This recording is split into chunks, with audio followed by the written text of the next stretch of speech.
because it's you believe like we do, and we're the only ones going to heaven, and you're going to hell if you don't believe us. And and like you say, I mean, I had wonderful friends, and I had really good experiences in my Christian. Yeah. I mean, I really did. And people, I mean, I still love, I mean, but they don't accept me because I don't believe like they do, but I certainly would accept them, as friends Well, and love to get together with them.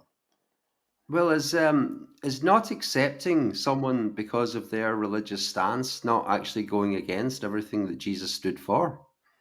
Hmm. Is is going to war in the name of the Prince of Peace not in itself a massive contradiction and an Right. insult to what the Prince of Peace actually taught us?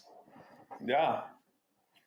Oh, yeah. I mean, fighting wars in the name of Jesus. And this is like, Constantine, okay, he fought the battle of the night of the Milvian Bridge, outside of Rome, defeated his brother-in-law's army, who was kind of like the head of Rome.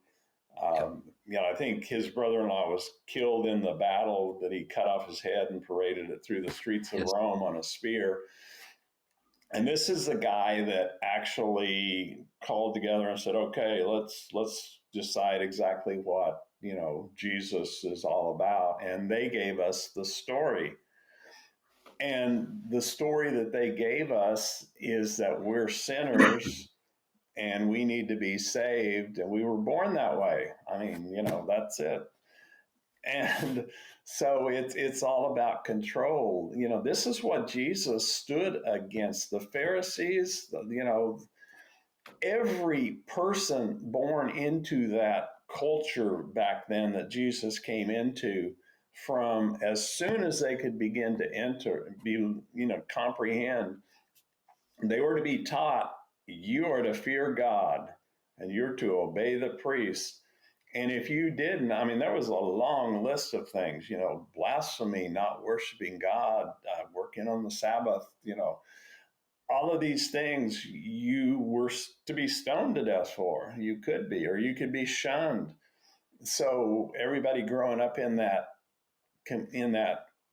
society, in that culture, they were literally indoctrinated from childhood. And the Catholics did the same thing after the Council of Nicaea, and then later in the fourth century, Christianity was made the official religion of the Roman Empire, and then everybody was forced to believe it. And if you didn't, you could be burned at the stake.